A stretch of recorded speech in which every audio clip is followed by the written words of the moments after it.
Okay, good morning and thank you very much for joining us. I am Yori Folari. No coalition can unseat the APC. And that's according to Imo State Governor Uzodinma. Okay, let's look at that statement. That is our caption, and that indeed tells you what the conversation is going to be about. And the person who I'm going to be talking with this morning, I'm delighted to have the former Chief Technical Advisor to the Imo State Governor, Chief Jerry Chukwueke. Well, thank you very much. I'm happy to be here. Indeed, our pleasure as well. I wanted to sort something out. Yeah. When I introduce you as the former Chief Technical Advisor, is that an engineering position? Is it a technocratic position? Technical advisor? Well, I'm a private sector guy, right? Okay. And so in the first term of Governor Gov Uzodinma, I took a job as the Chief Technical Advisor on the strategic developmental strides of Imo State. Okay. Many of them that are out there for all to see today. Mm-hmm. So that's where that came Correct. Why did you give up the job? I listen to me. Like I said, I'm a private sector. Yeah. You know, I have business interests and so on. Yeah. But I'm keeping a close eye because I support the great job he's doing in Imo. Oh, okay. So let me see what you think of his statement that no coalition cannot seat APC. Well, let me put it this way. First of all, politically speaking, when you talk about the opposition in Nigeria, no matter in what configuration it may come together, the fact of the matter is who drive the elections. We're talking about 2027 coming up. That's right. It's the councillors, local government councils, house, the local government structures, the House of Assemblies, the National Assembly, the leadership of government. Quite frankly, it's clear, politically speaking, APC is in the strong majority and controls the political structure. So I think that can answer that, politically speaking. I think it does. Because you got to look at the political structure. Who are in control of it? So let's pack that for 1 minute and kind of dimension the bigger picture. Anybody will say, and in all fairness, that opposition and constructive opposition is a good thing. That's right. That's right. Nobody argues that. Any Democrat would agree with that. Absolutely. Because you hold the government's feet to the fire. And it's all about ideas and providing alternatives and ways of governance that can checkmate what government is doing and the ruling party in an effort to produce better results for the people. Nobody argues that. We're for that. So let's take a look at it from that standpoint and dimension that for a minute. So I ask, and I think it's a fair question, Nigerians all over, and quite frankly, everywhere we are, would ask, what would an opposition to the government of President Bola Ahmed Tinubu do differently? Let's have that conversation. What would they do differently in whatever combination or composition they come? Because we're talking about reality and ideas. What would they have done differently? Is it in fuel subsidy removal? What if the fuel subsidy had not been removed courageously by this president? Our economy would have collapsed today. Look at the price of crude. Hovering at $60. Our budget is $75 a barrel of crude. By now, the exchange rate would have been something else. We would have been in an economic shutdown if it wasn't for that vision and the courage with which to not only throw the vision out there, but to activate it. Just look at that. Today, look at the ratings of Nigeria. Finch just posted its credit rating of Nigeria. Improved quite a bit. We're servicing the forward sales obligation left over from the previous government. states have over 3 times, I'm talking about subnationals, from FAC allocations, the monies they were receiving before, in excess of 3 times what it was. And what are they doing? Many of them are working very hard. My state, for example, my governor, strong infrastructure, durable, that will last, test of time, clearly so. Not just infrastructure, schools, hospitals, local health care, pouring money into local governments. So our normal and regular people are accessing funds, small contracts, suppliers. Look at the impact on security. Security is improving because there's more money flowing. Listen, part of how you fight insecurity is economic empowerment. We know that. That the more people are busy and they can look after their families, less time for crime and criminality. That's right. I can go on and on. I just was engaging with the governor of Kano State a few days ago at an event. And I said to him, Governor, impressive. You are focusing on mid and small businesses and empowering them to stimulate the economy of Kano. He said to me, Jerry, you're absolutely right. That's my focus. Were they able to do that? Because of the subsidy removal and the fact that there is more money flowing to them to focus on economic empowerment of our people. It's happening in Enugu State. It's happening in Abia. It's happening in Kaduna State. It's happening in Akwa Ibom. I can go on and on. So that single decision is what saved us today economically. Because look at the geopolitics today and the global economic politics coming out of what's happening in America. Indeed. If that hadn't happened, if Mr. President had not removed fuel subsidy, we would have been in total chaos today. We would, quite frankly. And then you go further. You go further. Just imagine now the opportunities we have in growing foreign reserves. Look how foreign reserves is growing because there's less pressure on foreign reserves. Supporting Dangote for local refinery. And not only that, being involved directly in negotiations and approvals, working with IOCs, international oil companies, to essentially sell out, and our local companies are buying out local assets of international oil companies onshore so as to ramp up production of crude. Today, we are over 1.6 million barrels of crude production a day. What was it years ago? Let me tell you, I'm not saying that this government is perfect. That's not the argument.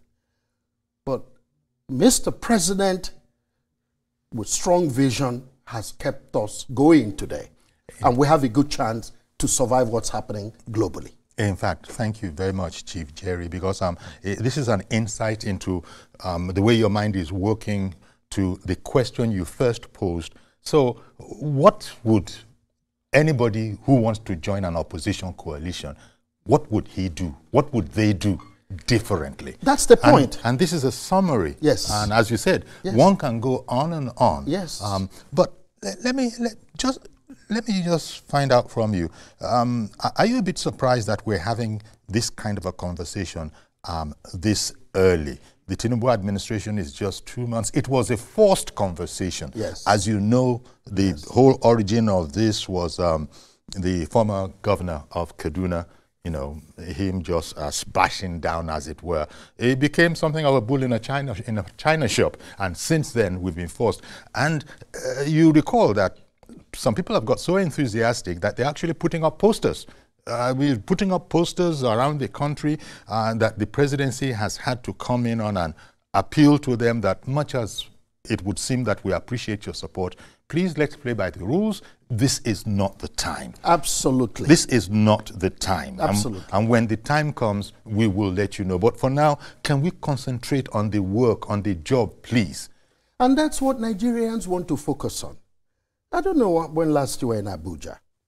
You can see again the impact. That's right. Of people who are running the systems, having more access to funding, and the job Governor Wike former Governor Wike, that's right, and Minister of the Federal Capital Territory is doing. It's magical. But let me come back to the issue here. Opposition anywhere in the world, and certainly not in Nigeria, must never be to disrupt or uproot government. Change for the sake of change. Or, well, we don't think we are as favored as we used to be, therefore, we want the status quo. That's why this question is pertinent. What would they do differently for the Nigerian people? I guarantee you, yes, there are some issues. We're still hearing conversations about marginalization and so on, but there's time to balance all of this out. Because had we not gone and followed the direction and the vision of Mr. President, this country would have been in big trouble today. And look, is all the economy stupid? The more the focus is on growing the Nigerian economy, the less the security challenges, the more the operators will have the opportunity to deploy not just technology, but economic empowerment for our people. Our people must have an alternative to crime, because crime has become a business enterprise. Unfortunately. Unfortunately, here in Nigeria. So the more those economic opportunities are there, the calmer things will be. And that's the real opportunity. So we keep asking, tell us what you do differently. Indeed. In fact, maybe some of our viewers from home will call in their contributions as well to the situation that we find ourselves in. You know, well, how do you think the administration is going about this situation? They clearly want to be getting on with it and not be indulging in politicking this early. Yes. But because the opposition doesn't have very much to lose. In fact, there's a sense in which one might feel that they're a bit uncomfortable with all the successes and all the things that you've been talking about that is directly related to, the president, Bola Ahmed Tinubu, his vision that he's been working at for the past 3 decades. Everybody will know. You remember his colloquiums, he's been outlining his thinking. So they're not happy about this, I would imagine. This is just a guess on my part. And so they say that in the absence of something to say, let's go this way. I remember, for instance, that Malam El Rufai, he went to, Daura, to touch base with the former president. And I've heard some analysis of that particular incident. And there are those who feel that President Buhari, even though he said that he's a loyal APC man, they're a bit worried about his body language when the time comes. I think that all of this will come down to the welfare of the Nigerian people. All right. Because we're going to be asking that question shortly. Are you better off today than you were a few years ago? I think the answer for this administration, most Nigerians will say, yes, we are, and it's only getting better. The initial pains were being felt, but look the trend. Because you have to invest in your future. That's a touchy one, isn't it? And it requires courage to do it. It's a touchy one, isn't it? So you invest in your future, you take the pain. Yes, that's right. And then it starts to get better. What is good about it is that the gains are already accruing to the Nigerian people. And that's part of what we were talking about earlier. Indeed. It's a bit like the pains of saving. That's the point. The pains of saving. Yes. So when I listen to politicians, I pivot back to the reality, how our people are faring. It's a very important question. That's the key, and that's where I'm at. Let me bring on our first caller this morning, Reverend Dominic. Good morning to you, sir. From my state. Good morning. Yes, from your state. I wasn't surprised when you were the first caller. Good morning, Reverend Dominic. Good morning. Chief Yore, let me be frank to you. 10 at Alhaji Atiku Abubakar. That 10 Alhaji Atiku Abubakar cannot displace this president. Number one, the president is focused. Number two, he's been managing Nigeria by what he found on the ground for the vast administration. He's been managing it very well. So the 10 articles cannot displace this present government. And more or less, the person in power today is a master. If there's a politician that is a master in Nigeria today, it's our president, Bola Ahmed Tinubu is a master. He's focused. But I want to go down the grounds, grassroots. Every politics is grassroots. I want to challenge Jerry that in Imo State, all is not well. Let me take health sector, health issues. I come from Ezimite. In that situation, there's no single health center working. This morning, there's no chloroquine in that health center in Ezimite. The last government by Rochas Okocha did something that could be good. He began to build hospital in every local government, in 27 local governments of Imo State. And most of these structures have gone to, advanced level. Why not this government to finish those infrastructures, those general hospitals, so that at least in Imo State, we in the village can have a good health center where people can go for malaria. In my village, if it's from Imo State, in my village, there's no health center. There's no nurse in that health center. There's no injection in that health center. How could that be a state that is working? Mr. President will not come to Imo, come to my village to build a health center. And he said that today, by subsidy, the governors are having more money. Why is it that a health center in my village has no chloroquine? And you say you have a government in that state? I don't believe so. Because we can do better. All right, Reverend Dominic, you would appear to have hijacked this conversation.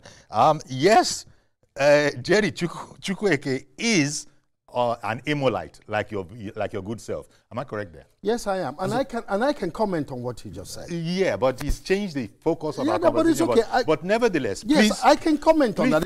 Yes, please go ahead. Simple comment. Look, in every ward of Imo State, there's at least a community health center. In some wards, you got two.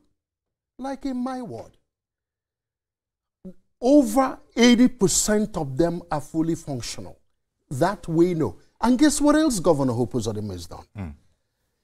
Not only has the state invested, but he's gotten key stakeholders in Imo to be participants in ensuring, bringing health insurance coverage to members of their local community. Imo is #1 in health insurance coverage, not only in Nigeria, but recognized by the World Bank.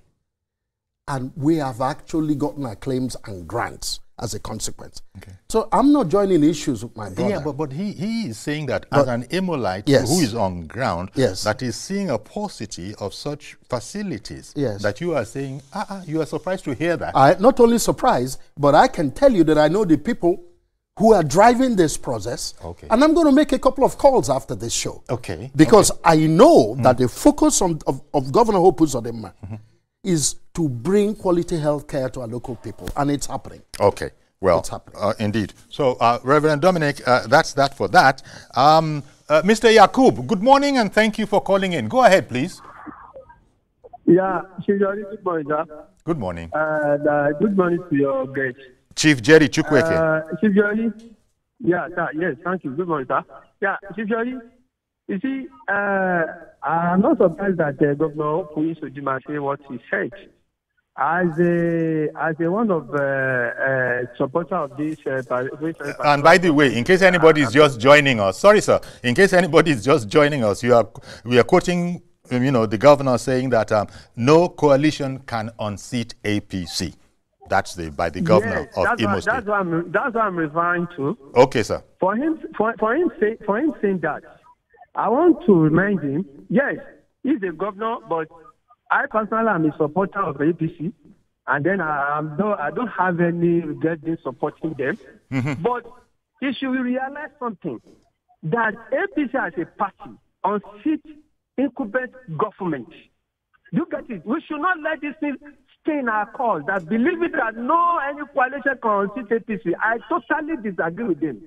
As a party supporter, I would just advise the hierarchy of the party, starting from the Mr. President. that they should do the needful.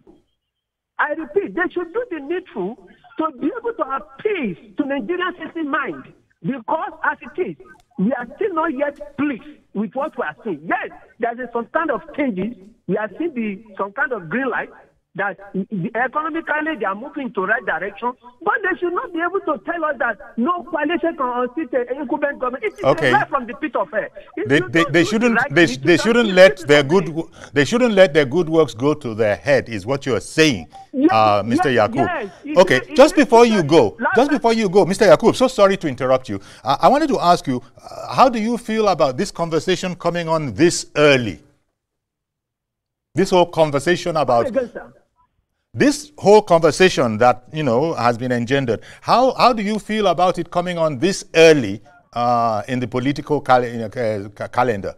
Yes, you know why? In fact, I'm very happy that the opposition party as a whole, they started moving around now, so that the incumbent government should be able to know what to do. Because I don't think there's anybody putting them on their toes. They'll be able to do, they thought that they're doing something, they are doing the right thing. But as it is now, I love what the opposition, because they have already slept too much. Opposition is sleeping too much. Now that they wake up, it is good for the incumbent government to know that, yes, okay, if they don't do the right interesting. Thing, very interesting. That these people unseat us.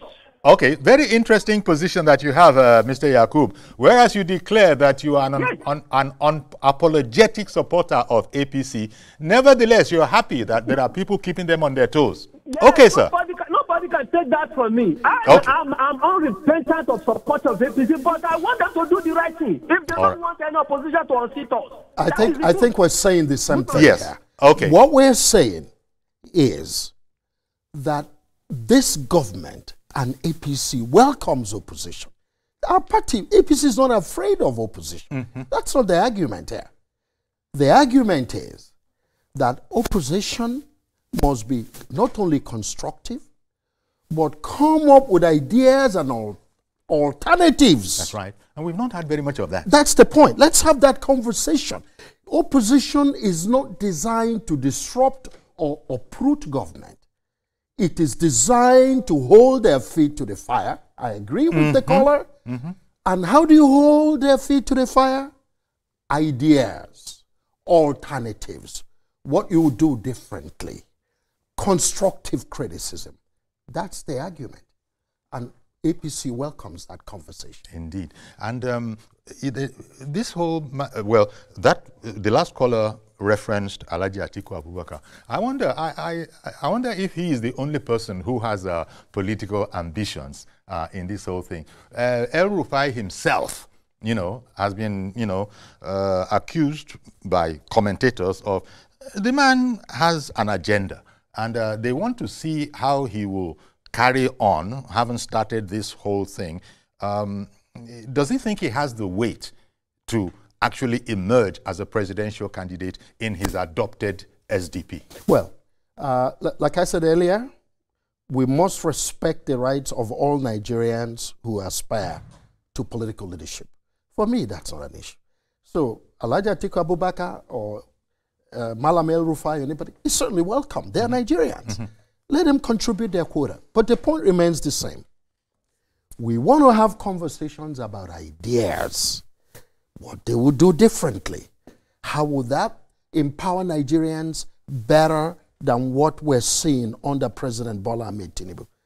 One of the callers admitted to the fact that economically we are seeing dividends of these challenging, tough decisions the president made. He admits that. We all do. That's the conversation. Are things better? Are we better off than we a few years ago? The answer is yes. Are we even going to get better? The answer is yes. The ultimate issue is the welfare, well-being, and security of Nigerian people. I think that's the point. Indeed. Okay. Chidi in Kafanchan. Good morning to you, sir. Good morning, Uncle Yori. Good morning. Good morning. Thank you for calling in. Good morning, Mr. Jerry Chukwueke. Thank you. Thank you very much. Yes, I'm very, very much delighted in the topic of this morning. concerning the coalition issue, I do not think there is any amount of coalition that is going to unseat President Bola Ahmed Tinubu. But my little advice as a Nigerian is to ask the APC-led government of the day to improve upon their existing goodwill towards Nigeria. Because already the fight the president is fighting against banditry, insecurity, and food insecurity as well is quite commendable. And at this point in time, he needs to speed up and put so many other round pegs in round holes. By doing that, I want to assure all Nigerians that we will have to exercise resilience so that because by 2027, nobody is taking away the fact that President Tinubu is surely going to make it the second time. Thank you so very much. Greetings to Chukwueke, my brother from Imo State. Thank you. Thank you very much. Let me comment on that real quick. Okay, before I go on break. Yes, so it's an interesting point he's made.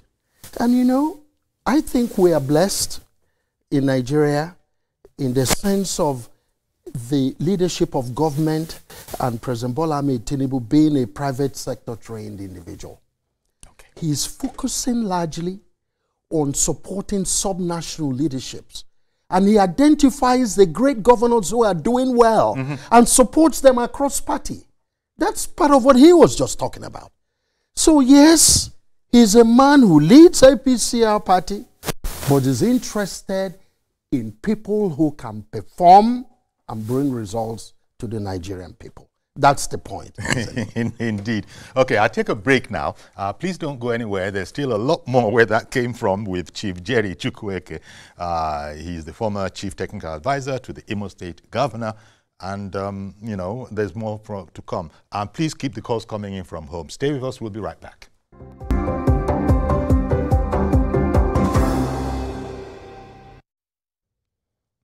Okay, that was a very quick one like I promised, and we still are speaking with Chief Jerry Chukwueke.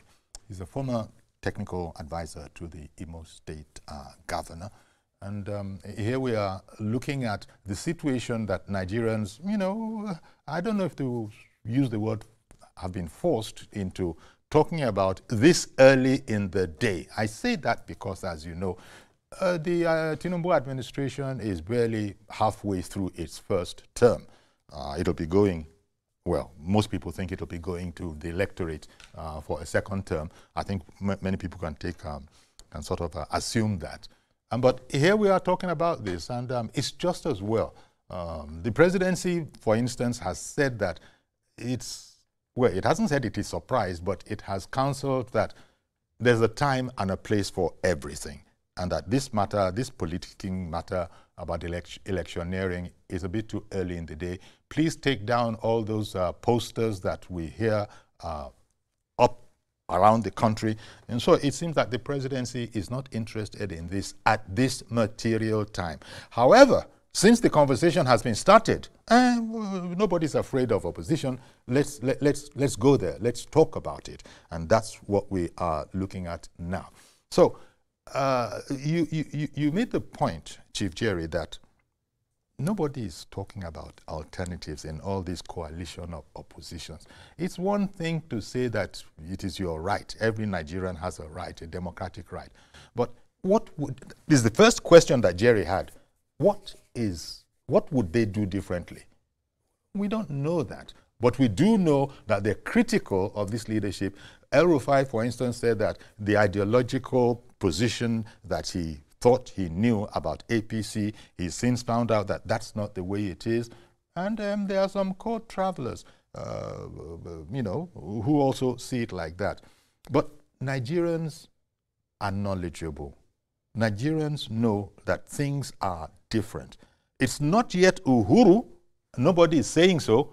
But we'll wait and see how all of this is going to pan out. Let me bring in Benga, who has called in Abuja, and then you come in, Chief Jerry. Good morning, Benga. Thank you for calling in. Good morning, Mr. Yori. Appreciate your call. Go ahead, please. Yes. Okay. My name is Benja. I'm in agreement with the Honorable Governor, Gov Uzodinma.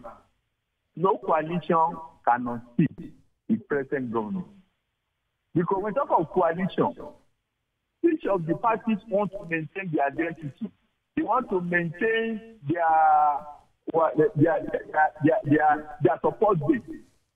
By the time they now say that they come together, it's an existing kind of arrangement that does not flow to the grassroots, because the voters who are in the grassroots only know their party. They will not know any coalition. They will not know that this presidential candidate is from this party and that party. By the time you ask somebody in the PDP to vote for a candidate in the Labour Party, it's too consulting.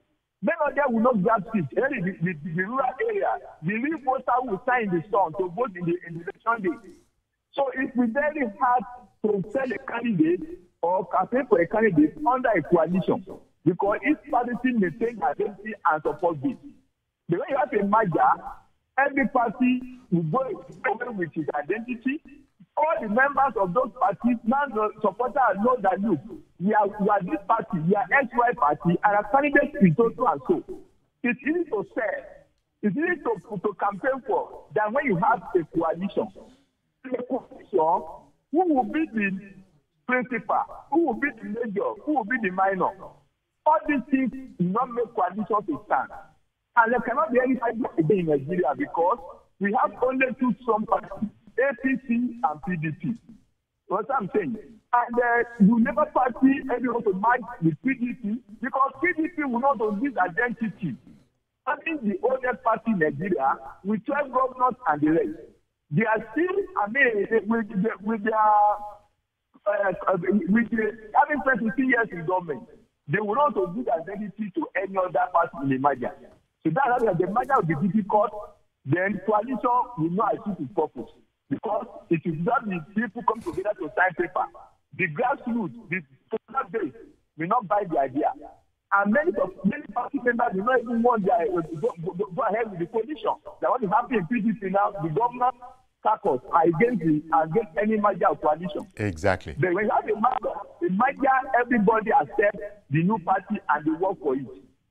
Thank you very much. Thank you for calling in. Well, let me comment on that for a minute. Sure. You know, you cannot effectively practice democracy in poverty. That's the challenge, isn't it? The whole story about political parties and mergers and coalitions is all about the welfare and economic empowerment of our people. Should be. That's the focus of the argument. And so when you take a look, for example, you pivot back to what President Bola Ahmed Tinubu is doing. One of the great challenges of Nigeria, power supply. So we can revamp our industrial base, right? I mean, take a look. Imo, state I come from, largest gas reserves, natural gas reserves in West Africa. Our governor obtained an economic free trade zone for industrialization, powered by an Orashi project he's working on. Attracting private sector players like Walter Smith, who just signed a deal to bring 70 megawatts of power to Imo out of Obigbe for his industrial park. We're looking for ways, and that's the focus that is important in terms of what this government is doing, to focus on the economy. So our people will have the opportunity for private investors to come in, and bring power, create an enabling environment, keep insecurity under control, and give our people a chance to have jobs without dealing with poverty and breaking the back of poverty. Democracy has no meaning. And that's the focus of this government, clearly in my view. Indeed. What can we do to make the economy better for Nigerians every day? That's the focus of Mr. President. Indeed. I have no doubt in my mind. He himself has even said it. Correct. You know, and he said that he and his team are working around the clock for that particular objective. Yes. Mr. Omar in Ketu, good morning to you, sir. Good morning, sir. Good morning, Uncle Yori, and good morning to your guests. Thank you very much. Go ahead, please. Okay, yeah, I've listened to a number of callers saying APC or no coalition can unseat the current government. That's a quote. Power. Yeah, that's a quote of Governor Uzodinma. That is very big delusional, to be honest with you, because if the governor of Imo State saying that no coalition can unseat the current administration, that's a big lie. Because the current reality with Nigerians are fed up with what is happening. Because you keep saying the reform has started yielding results, has started yielding a positive result. In which way? How? Because we go to the market every day. We go out every day. We transport every day. We do all sorts of things every day in our daily lives. And when we face, you buy something today, tomorrow you come back to buy something, the price has increased. How much is the dollar now? And somebody is on television saying, nobody can unseat. That's a very big lie. They should go back to the drawing board, put themselves together, and make sure things work. If before this time next year, when the current administration will clock 3 years, else, the kind of defeat that they are going to face in 2027, it will be very, very shameful that none of them that are speaking today will even come out in public to say anything. Well, thank you very much for your call, Umar. We take all sorts of opinions. In fact, that's what Chief Jerry has been talking about from the top, that, look, all opinions are welcome, both the naysayers and the yay-sayers. So thank you very much for calling in. But did you want to comment? Because, nobody has said, in fact, I think we've used the expression here, it's not yet Uhuru. It's a work in progress. There's much to be done. And the first person to announce that would be Bola Ahmed Tinubu, the president himself. So there's no issue Nobody has said that this government is perfect. No reasonable or that it has finished the work. Absolutely not. The question is, where were we before? Where are we today? Where are we going? There's something I say to the caller. Only a few years ago, Nigeria was producing 750,000 barrels of crude a day. Oil theft, vandalization of infrastructure. Remember that half of that production is owned by the international oil companies. So Nigeria was left with less than 400,000 barrels a day for upfront repayment arrangements on huge monies borrowed, trying to find dollars, and also to service the local economy. That's what got us in trouble. Look where we are today. I'm just using that as an example. We are nearly 1.6 million barrels of crude a day. Oil theft and vandalization of oil infrastructure is contained. We are earning more money, and there's not a whole lot of pressure on foreign exchange as it was, because we are not importing any substantial amount of petroleum products anymore. We're supporting our local refineries. And Mr. President is attracting even more investment. You saw Shell committing to $5 billion in onshore development in Nigeria. You saw the Brazilian company talking about $2 billion investment in Nigeria in the meat business and protein business. We're talking about the future here. So if you look at where we are, we still have some pains, but the pains are easing because things are getting better. It's the same way we all run our lives, that we will make sacrifices as individuals so we can train our children, we can better our families. Extrapolate that. There must be some pain. We've been through it, but we're now seeing the results. And so long as we're seeing those results, our hope will continue to rise. And that's what's going on now. That is what is going on. And correct. As you said, it might be a bit helpful if all the opposition figures would tell us what indeed we would be doing differently. That's the argument. That is really the conversation. It's been dead silence in that area. And that is why I don't pay a whole lot of attention to individuals and all the coalition. We want to hear what the argument is. Well, what would you do differently from what Mr. President is doing? Let's have that conversation. Okay. Matthew in Kaduna, good morning to you, sir. Oh, good morning, Uncle Yori. Thank you for calling in. And your guest. Yes. I'm strongly an opposition. But let me tell you the truth. I have really, or we in Kaduna, we have actually seen evidence of democracy of this government. There are a lot of things that, particularly from where I come from, were completely neglected. But truly, with the coming of Bola Tinubu, we are really seeing dividends of democracy in my area. But the other side, where their guest is saying that coalition, is it a coalition cannot, no coalition can unseat any government. I don't think it is true. Well, it's not my guest who's saying that. That's a quote. That's a quote by the Imo State governor that we are using as a headline. We should have put it in quotes, perhaps. How did APC come to power in 2015? You should check at it. 2015, how did they come? They came through coalition. And look at, if Jonathan wanted not to be a very peaceful governor, in fact, there's no way APC would have come to power.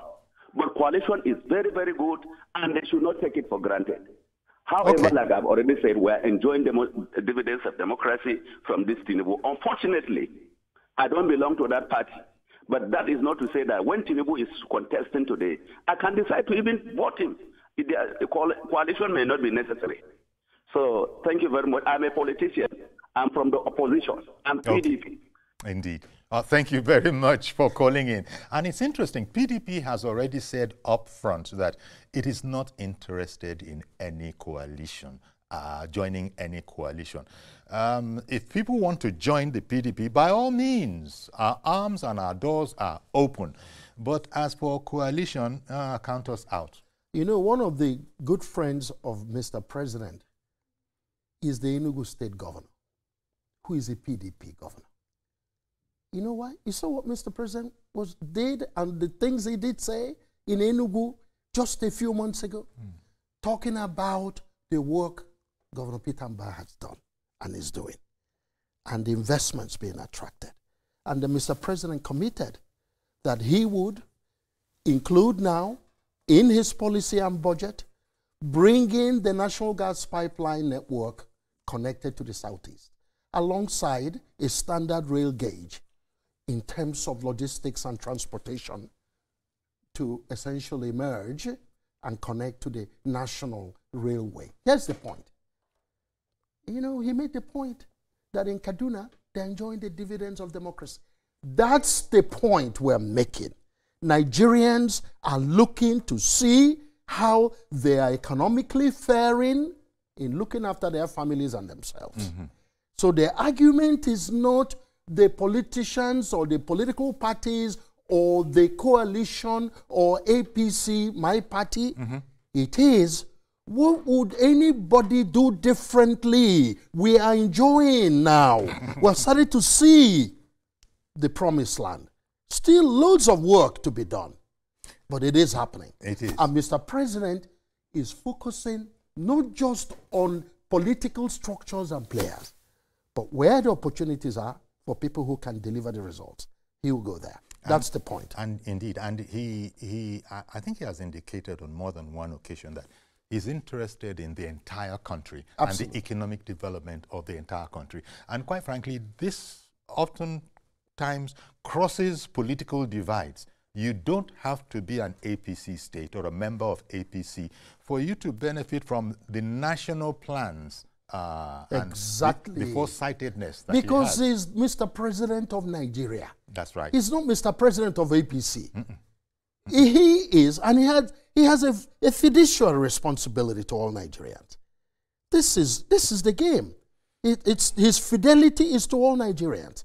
So he's Mr. President of Nigeria. And he will go to where the opportunities are to ensure the economic empowerment of our people, because democracy in poverty has no meaning. It just doesn't work. Indeed. So, you know, we've gone over it quite a number of times. We are just hearing the opposition, we're hearing about this opposition coalition. How it is going to work actually remains to be seen, because there are massive egos in there, I would guess. And somebody is going to have to step down and allow the other person, you be the principal, let me be the supporter. It remains to be seen how all of that is going to be worked out. But I thought it was very important when the PDP said up front that it has no interest in being a part of any coalition. Yes. Not after being at one time touting itself as the largest political party and perhaps the oldest political party. Correct. To come and subsume that now. And you see the hesitance of many PDP governors in supporting any coalition. You have seen that. They are focusing on the work at hand at the subnational level. So the point here is, and we're consistent, let us have conversations about what we can do differently to better the lives of the people of Nigeria. And you will find that's where the deficit will be for any sort of composition of any opposition. Opposition is good. APC is not afraid. No. But let's talk about... After all, APC was in opposition. Absolutely. You know. Let's talk about the well-being and welfare of Nigerians. Okay. What's the better idea? What would you do differently? And, you know, APC, as I just mentioned, APC was in opposition at the time. Yes. And people have actually said that, even APC was in opposition and it managed to remove, you know, the sitting ruling party. Yes, but it wasn't just the issue of APC and opposition. A few years ago, Mr. President Buhari was of the APC. He served his 8 years. We've seen where things were. He did the best he could. And President Bola Ahmed Tinubu has transformed all that now to the betterment of Nigerians, all from the same party. So the issue is Nigerians. Indeed. And the welfare of Nigerians. Tony in Jos, good morning to you, sir, and thank you very much for holding on. Go ahead now, please. Good morning, Uncle Yori. Good morning, sir. Thank you for calling in. Yeah. Thank you so much. It's like you are not observing the line. I've been holding on for over 20 minutes or so. 20 minutes. I know too well. We owe you. Money is not easy to come by. We owe you. Apologies. Deep apologies. No problem, Uncle Yori. I like you. You are always a jovial. Thank God for that. So, notwithstanding, from the topic of population, for the topic of coalition that is your title there. Yes, that is the assertion of the Imo State governor that no coalition can unseat the ruling party. Yes, I think he would have even said it in such a way that if God has hand in it, the issue is that if God is behind it, you understand me. If God is behind it, because they say everything. As a Christian, everything you say or you do, you put God first. If God is behind it, that coalition will never work. You understand me? That's what you should understand. I believe in they say power belongs to God. It's God that gives power. Is it not God? It's not human being. It's God that gives power. What you are doing on earth, God sees everything. Nothing is in the absence of God. What I will say about this government, they are not up to 2 years. I think by May they will be 2 years. With the problem in net on ground, which every one of us know. You understand me? When we talk of insecurity, we know how insecurity started, even bombing everywhere, especially in Abuja. Can we hear that bombing again? You understand me? When something is moderate, you should accept that it's moderate. Even from Plateau here, we see all manner of bombing with vehicles. Those days. Okay. I think if I got him right, I think he is saying that let us give credit where it is due. That power belongs to God. Well, and we agree. We agree. We agree because God is for his people. And God is for the welfare of his people. And God blesses leadership that looks after its people. So we're saying the same thing. Indeed. But at the same time, it needs to be said that perhaps people should keep religion and politics apart. Whereas, yes, everybody can quote their own particular book of preference that, you know, power belongs to God. No Nigerian will deny that. But it's hardly the thing you say at a campaign ground, is my thinking. Well, you know, Same for Allah. Of course. Well, God is God. God is God. What we're talking about is God wishes well for his people. Mm-hmm. He sends messengers to look after his people. So political leadership and governance and good governance is what pleases God or Allah. So we're saying the same thing, aren't we? Give our people good governance. Or Olodumare for that matter. There you go. And this is what we're experiencing. Is getting better, and let's stay more hopeful. We'll get there. Indeed, we will. So, you see, we're just looking at this, and I'm really excited that Chief Jerry Chukwueke has come on today to give us this perspective of the whole thing, emphasizing, first of all, that it's not yet Uhuru. There's much more work to be done, but who can say there has not been a notable difference? And he has also asked, so what would anybody who is part of any coalition or any opposition, so just tell us what you do differently. Let's hear your ideas. Absolutely. Let's hear your ideas. Ideas rule the world. Yes, absolutely. Exactly. You have a right to put those ideas forward, but can we just hear it from you? And we haven't heard that so far. And that's the work they need to be talking about.